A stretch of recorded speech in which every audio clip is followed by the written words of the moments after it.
Hi there, this is John Wilkinson again from History Made Easier, looking at the question that asks, are you surprised or not with only a single source in the question?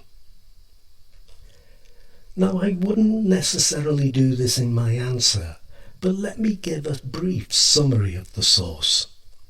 Neville Chamberlain, after asserting Britain's full support for the League, says sanctions against Italy, vis-à-vis Abyssinia, have been tried but have failed, and that the League was an over-ambitious project, and that success was impossible.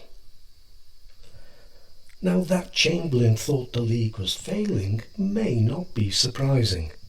Manchuria and the Disarmament Conference are big examples of the League's failings, and I can include this in my answer. But nevertheless, am I surprised by a politician twisting the truth? No. There's nothing wrong with showing your cynicism, I think. And that the League failed in Manchuria was in large part down to Britain's failure to back the League and stand up to Japan's aggression, as France was determined that the Disarmament Conference wouldn't work.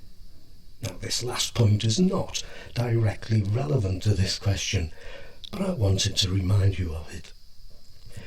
Did Britain wholeheartedly support the League and the policy of collective security as Chamberlain claims? I don't think so. But I'm not surprised Chamberlain tried to mask Britain's attitude to the League. Britain was always unsure about a League of Nations and only went along with it because Wilson wanted it. And when America didn't join the League, Britain never threw its weight behind it. But moving on to Italy and Abyssinia, the focus of Chamberlain's speech in 1936, I would consider the negotiations between the British and the French with Italy that led to the Stresa Pact in 1935. These negotiations took place at the very time the Abyssinian issue was bubbling away, yet they didn't so much as mention it in the discussions. Germany was of far greater concern to the British and the French. And then there were the shortcomings in the initial sanctions, which did not include oil, coal, iron or steel. A ban on coal exports to Italy would cost 30,000 British coal miners' jobs. And as for oil, Britain feared America would only step in and make good the loss, taking over Britain's market in the process. Another critically important omission from the League's measures was that the Suez Canal was not closed to Italian shipping, something Britain could have done. It had troops permanently stationed in Egypt protecting the canal, and it was Italy's only viable supply route to Abyssinia, and they couldn't have continued the war if the canal had been closed.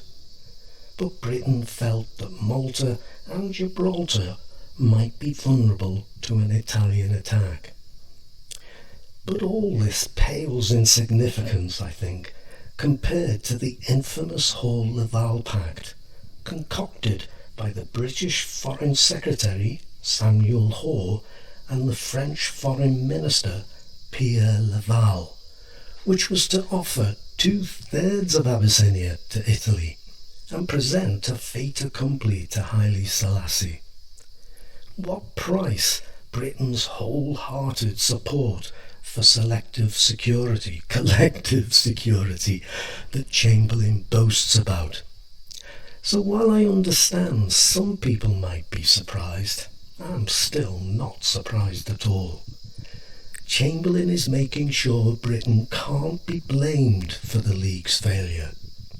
We must admit we have tried to impose upon the League a task which was beyond its powers to fulfill, he says.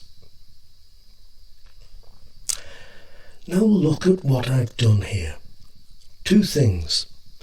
As I think I always do with these Paper 2 presentations, I've shown that there is far more to say than is necessary to gain full marks. And I'm sure I've only included things you know. But what I hope I've also shown with this particular question is that I've brought my knowledge to the question, showing why I'm not surprised. So I've answered the question. Though I do make a couple of references to the source too, I don't use the source in the same way as, say, a message question. To do this, I have to be confident about how to use my knowledge and confident about my judgment. And by the way, note that there's no real balance in my answer. I'm not surprised. And what do I go to as the basis for my answer? I go to the author of the source. He's a politician, and politicians say things to justify themselves, to spin things favourably, so that the history doesn't fit with what he says doesn't surprise me. So, how do you get that confidence? Well, you can teach history for 1,000,000 years. That helps. But other than that, you can practice answering source questions.